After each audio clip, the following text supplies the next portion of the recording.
ইজৰাইলে ইৰাণৰ ভিতৰতে কটকটীয়া নিৰাপত্তাত থকা আয়াতুল্লাহ খামেইনিক হত্যা কৰিলে।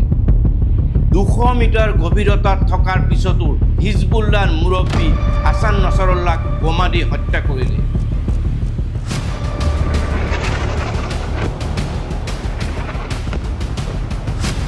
আজিৰ আধুনিক পৃথিৱীত যদি ইজৰাইলে কাৰোবাক টাৰ্গেট কৰোঁ বুলি ভাবে তেন্তে কৰিবই কৰিব। ইহুদী এম্বুলেন্স চালকে পানী খুৱাই দিছিল আদানীক।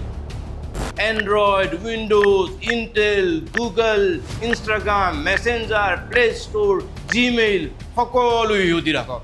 আপুনি কি কৰি আছে, ক'ত কাৰ লগত কি কথা পাতি আছে, ইচ্ছা কৰিলে ইজৰাইলে গম পাই যাব।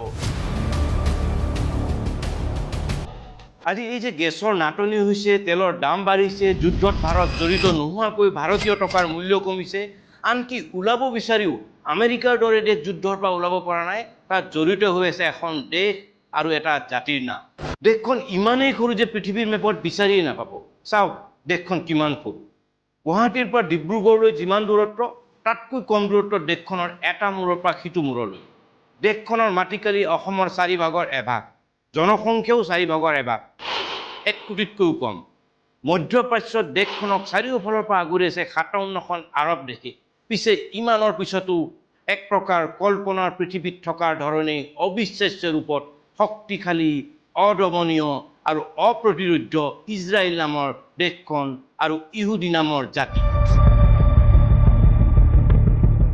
মাত্ৰ 96 লাখ জনসংখ্যাৰ এই ক্ষুদ্ৰ দেশখনক কিহে ইমান শক্তি প্ৰদান কৰিছে? যোৱা এটা বছৰ ধৰি চৰম অন্যায় কৰি গাজা, ৱেষ্ট বেংক, লেবাননত ধাৰাবাহিকভাৱে নৰসংহাৰ কৰাৰ পিছতো ইৰাণৰ দৰে শক্তিশালী দেশৰ ভিতৰত ইজনৰ পিছত সিজন শত্ৰুক হত্যা কৰাৰ পিছতো কিয় কোনেও একোৱেই কৰিব নোৱাৰে ইজৰাইলক? ধৰ্মৰ নামত প্ৰায়ে একতা দেখুওৱা আৰৱ দেশসমূহ ইজৰাইলৰ ক্ষেত্ৰত ইমান অসহায় কিয়? সমগ্ৰ পৃথিৱীক ইজৰাইলে সংকটত পেলাই দিছে, অথচ কোনেও একোৱেই কৰিব নোৱাৰে এই কণমানি দেশক। একেবাৰে সহজ ভাষাত ক'বলৈ গ'লে শিক্ষা, প্ৰযুক্তি, দেশ আৰু জাতিৰ প্ৰতি প্ৰবল ভালপোৱাই আজি ইজৰাইল আৰু ইহুদীক এনেকুৱা পৰ্যায়ত উপনীত কৰাইছে যে চুবলৈকে 10 বাৰ ভাবিব লাগিব। আহক বিশ্লেষণ কৰোঁ কিয় ইমান শক্তিশালী ইজৰাইল আৰু ইহুদী জাতি। এই যে মই আপোনাৰ মোবাইল স্ক্ৰীণত ওলাই আপোনাৰ ওচৰ পাইছোঁ, তাতো আছে ইহুদীসকলৰে কৃপা। আপোনাৰ হাতত যিটো মোবাইল ফোন আছে সেইটো এণ্ড্ৰইড হোৱাৰে 90% সম্ভাৱনা, অথবা এপল iOS হ'ব পাৰে। দুয়ো ক্ষেত্ৰতে আছে কিন্তু ইহুদীৰ নিয়ন্ত্ৰণ। একেদৰে আপুনি কি কম্পিউটাৰ ব্যৱহাৰ কৰি আছে? আপুনি যি কম্পিউটাৰে ব্যৱহাৰ নকৰক কিয় 90% কম্পিউটাৰতে উইণ্ডোজ ব্যৱহাৰ হয় আৰু এই উইণ্ডোজ নিয়ন্ত্ৰণ কৰে ইহুদীসকলে। আনহাতে কম্পিউটাৰৰ আত্মা বুলি কোৱা হয় প্ৰচেছৰক, আৰু সবতকৈ বেছি ব্যৱহাৰ হোৱা প্ৰচেছৰ হৈছে ইণ্টেল। এই ইণ্টেল কোম্পানী নিয়ন্ত্ৰণ কৰে 3000 উচ্চ স্তৰৰ ইহুদী কৰ্মচাৰীয়ে। সহজে যদি ক'বলৈ যাওঁ, ভাৰততে হওক বা পেলেষ্টাইনতে হওক, কম্পিউটাৰ হাৰ্ডৱেৰ হওক বা ছফ্টৱেৰ হওক, নিয়ন্ত্ৰণ, পৰিচালনা আৰু মালিকী স্বত্ব ইহুদীসকলৰ হাতত। আজিৰ তাৰিখত গুগলৰ কথা কোনে নাজানে? গৱেষক ছাত্ৰৰ কথা বাদেই দিলোঁ, আপোনাৰ মোৰ দৰে সাধাৰণ লোকো গুগল নহ'লে অসহায়। স্মাৰ্টফোন থকা লোকে গম নোপোৱাকৈ দিনটোত কেইবাৰ গুগল চাৰ্চ কৰিব লগা হয় ঠিক নাই। আজিৰ তাৰিখত নিমখৰ দৰে অপৰিহাৰ্য হৈ পৰিছে গুগল। এই গুগলৰ 2 স্বত্বাধিকাৰী লেৰী পেজ আৰু চাৰ্গেই ব্ৰিন হৈছে ইহুদী। মোবাইল চলাই থকা এণ্ড্ৰইড ছফ্টৱেৰ ইতিমধ্যে গুগলে ক্ৰয় কৰিছে। আজি ফেচবুক নথকা মানুহ বিৰল। কিশোৰৰ পৰা বৃদ্ধলৈ সকলো আছে ফেচবুকত। এই ফেচবুকৰ স্বত্বাধিকাৰী মাৰ্ক জুকাৰবাৰ্গ এজন ইহুদী। কল্পনা কৰক, পৃথিৱীৰ প্ৰতিজন মানুহৰ জীৱনত অপৰিহাৰ্য হৈ থকা mobile, Google, Facebook, Gmail, computer, hardware, software সকলোতে ইহুদীৰ নিয়ন্ত্ৰণ। তাৰ উপৰিও সমগ্ৰ পৃথিৱীৰ সকলো ধৰণৰ ডাঙৰ ব্যৱসায়ত আছে ইহুদী লোকৰ প্ৰভাৱ। সবাতোকৈ শক্তিশালী দেশ আমেৰিকা যুক্তৰাষ্ট্ৰৰ কোন ৰাষ্ট্ৰপতি হ'ব ঠিক কৰে ইহুদীসকলে। সেই ৰাষ্ট্ৰপতি কেনেকৈ চলিব সেয়াও ঠিক কৰে ইহুদীসকলে। পৃথিৱীৰ সবাতোকৈ দুৰ্ধৰ্ষ, এক প্ৰকাৰ অদৃশ্যভাৱে কাম কৰিব পৰা সংস্থা মোছাদেৰে সমৃদ্ধ ইজৰাইল। মোছাদে ক'ত কেনেকৈ কাক মাৰি থৈ যাব কোনেও পাত্তাই নাপাব। ইহুদীসকলক সকলোৱে কিয় ভয় কৰে আৰু ইহুদীসকলে ইচ্ছা কৰিলে কি কৰিব পাৰে তাৰ এটা শেহতীয়া উদাহৰণ আগবঢ়াইছোঁ।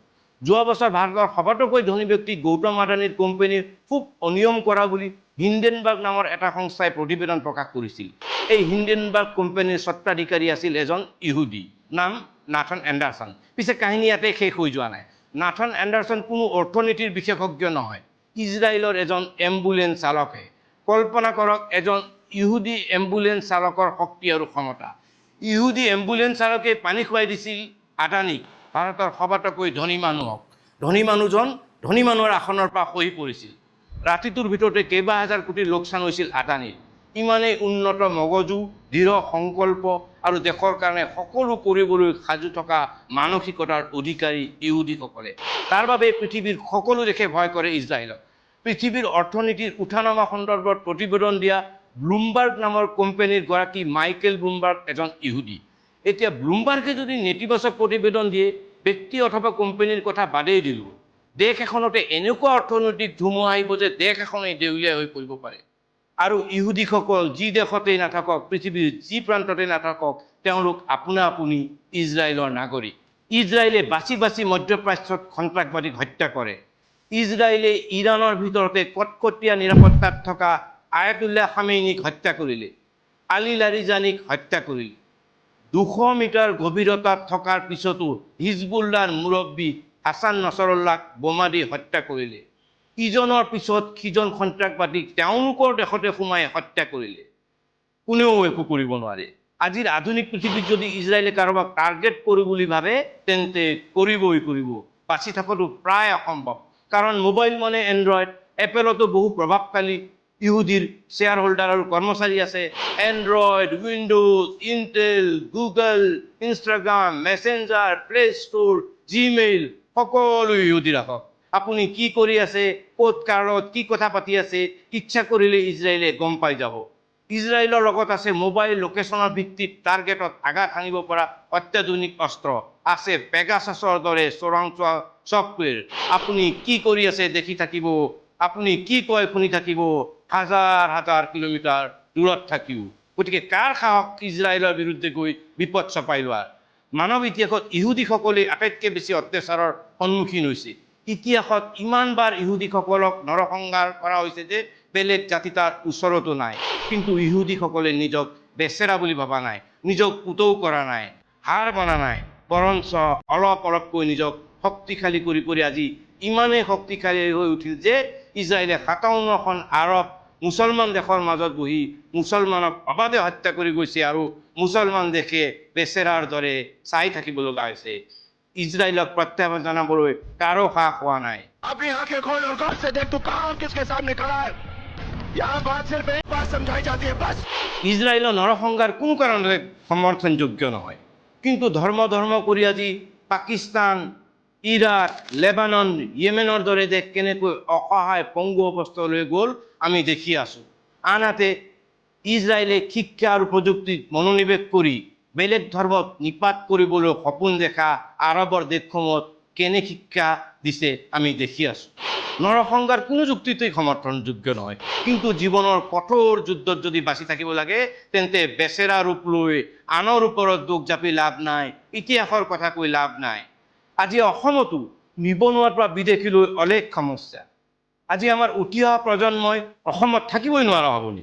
তাৰ উত্তৰ হিচাপে কম, 57খন আৰৱ দেশৰ টাইম বোমাৰ মাজত ইজৰাইল যদি দপদপাই থাকিব পাৰে, আমি অসমীয়াই আমাৰ ৰাজ্যত নিজক সুৰক্ষিত কিয় কৰিব নোৱাৰোঁ?